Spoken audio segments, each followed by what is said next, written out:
Halo semuanya, perkenalkan kami dari tim Romosa. Perkenalkan, nama saya Helena Angelika selaku pembicara pertama. Perkenalkan saya Marcelino selaku pembicara kedua. Perkenalkan, saya Gabriela Natalia selaku pembicara ketiga. Kami dari Prodi Akuntansi. Angkatan 23, Universitas Katolik Dharma Cendika. Jadi mosi yang akan kita angkat yaitu negara harus lebih fokus pada sektor pengembangan ekonomi kreatif untuk mencapai target Indonesia Emas 2045. Tunggu dan saksikan kami ya teman-teman. See you! Selamat pagi semuanya.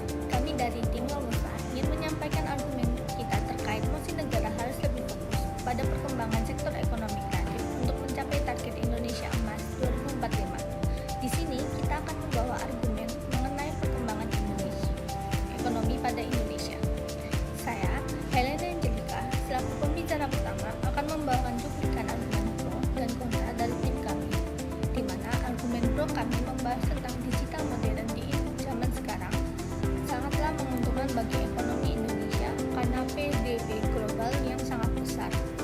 Selain itu, tim kita membahas tentang bonus demografi yang akan datang di tahun 2030, di mana banyak SDM memiliki usia produktif dan usia kerja yang matang.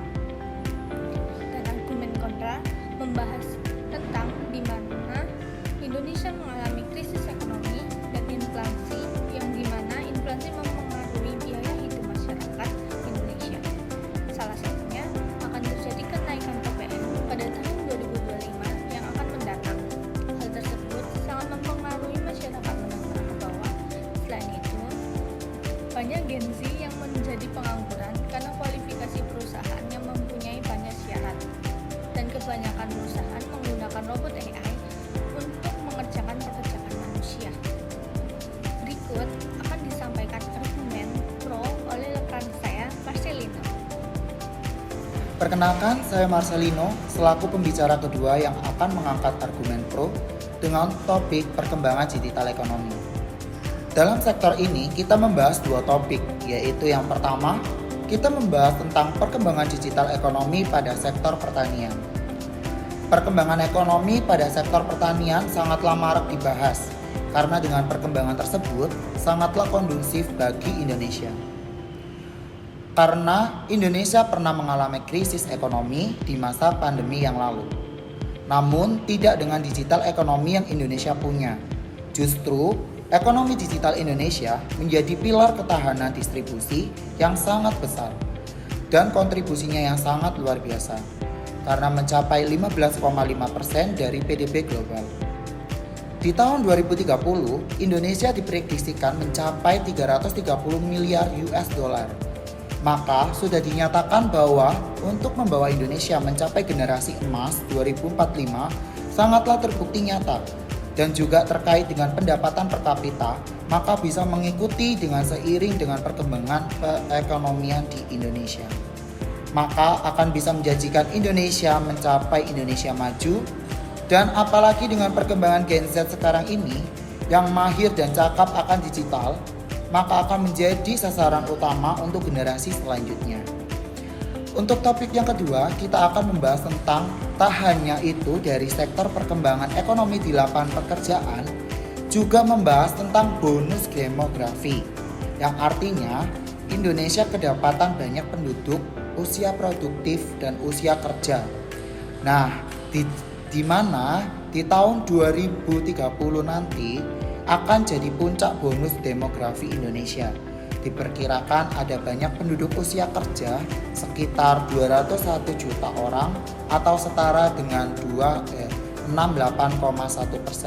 dari jumlah penduduk. Dengan kata lain, di tahun 2030 Indonesia akan kebanjiran SDM. Kebanjiran itu akan bermanfaat bagi negara dan akan menjadikan Indonesia yaitu negara high income, yang dimana semua SDM Indonesia bisa menguasai teknologi dan keahlian yang sesuai dengan industri tersebut. Barulah negara kita menjadi rakyat yang sejahtera dan perekonomian yang kuat, yang bisa sampai naikin PDB negara, dan jadilah kita negara yang maju karena hal tersebut. Dalam hal ini, pemerintah juga ambil bagian dalam suatu pergerakan, yaitu kata Pak Erlangga Hartarto, bonus demografi tidak hanya satu kali dalam sejarah peradaban suatu bangsa. Sekalinya gagal, maka negara akan kehilangan kesempatan besar. Maka dari itu, Indonesia sudah menciptakan suatu program unggulan yang diciptakan oleh pemerintah, yaitu program prakerja, di mana di situs tersebut kita bisa mengembangkan diri tanpa adanya pengemutan biaya. Pengembangan diri apa itu yang dimaksud? Yaitu pengembangan diri demografi. Dan sementara ini untuk penerapan tenaga kerja pemerintah lagi ada 200 proyek strategis nasional yang lagi berjalan yang bisa memberikan lahan bekerja untuk ratusan orang untuk beberapa tahun ke depan. Nah, gimana nih teman-teman? Apakah Indonesia bisa menghadapi bonus demografi yang akan datang? Apakah Indonesia akan menjadi negara maju di tahun yang akan datang? Nah, itu saja untuk argumen pro kami, dan nanti akan dijelaskan argumen kontra kami oleh rekan saya, yaitu Gaby. Perkenalkan, saya Gabriela Natalia selaku pembicara 3 yang akan membahas argumen kontra pada tim kami. Saya akan membahas mengenai krisis ekonomi dan inflasi yang berpengaruh ke biaya kehidupan masyarakat. Saya rasa Indonesia bisa jadi tidak emas di tahun 2045. Yang kita tahu, Indonesia sangat krisis ekonomi. Faktanya, ekonomi sengaja dibuat sulit oleh pemerintah. Hampir semua pemerintah masih meningkatkan suku bunga atau mempertahankan suku bunga yang tinggi. Tidak hanya itu, kita tahu Indonesia pasti mengalami inflasi, bahkan untuk PPN tahun depan akan menambah menjadi 12%. Dan bahkan menurut data, Indonesia tercatat sebagai salah satu negara dengan urutan pajak tertinggi di kawasan ASEAN. Selain itu, bahan pokok sandang dan pangan pun mulai naik, yang dimana bahan pokok sandang dan pangan itu merupakan kebutuhan masyarakat Indonesia. Karena hal itu, sekarang banyak masyarakat yang kesulitan untuk kebutuhan makan. Jika penghasilan kita tidak setara dengan pengeluaran yang kita keluarkan, itu akan menyebabkan krisis ekonomi dan naiknya kasus pinjaman online. Apalagi dampak dari inflasi ini sangat berdampak bagi masyarakat menengah dan masyarakat menengah ke bawah. Sedangkan sekarang lapangan pekerjaan sangat sulit didapatkan dan pemerintah gagal menciptakan lapangan kerja yang layak.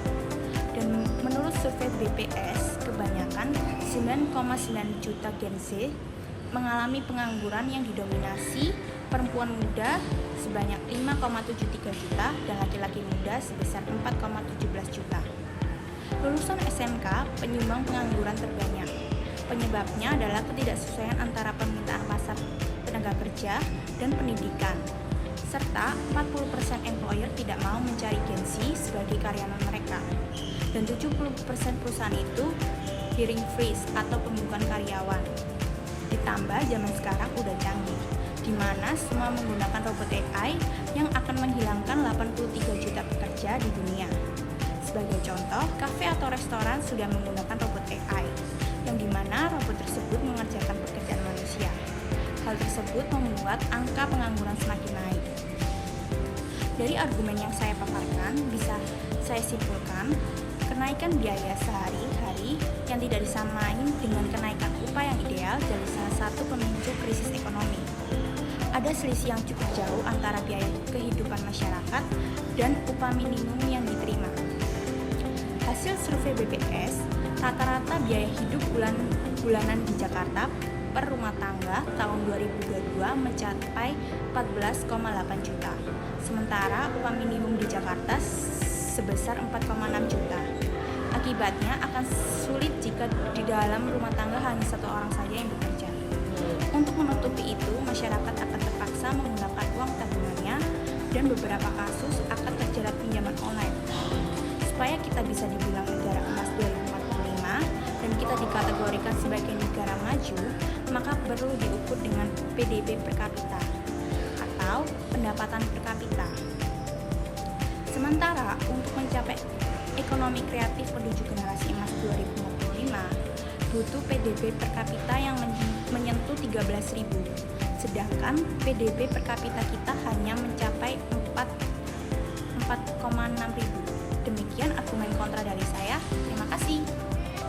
Nah, tadi itu adalah argumen pro dan kontra dari tim kami yang membahas perkembangan ekonomi di Indonesia. Kira-kira teman-teman setuju tidak dengan argumen pro atau kontra dari tim kami? Atau bisa jadi sebaliknya? Maka tunggulah argumen debat kami di sesi selanjutnya. See you!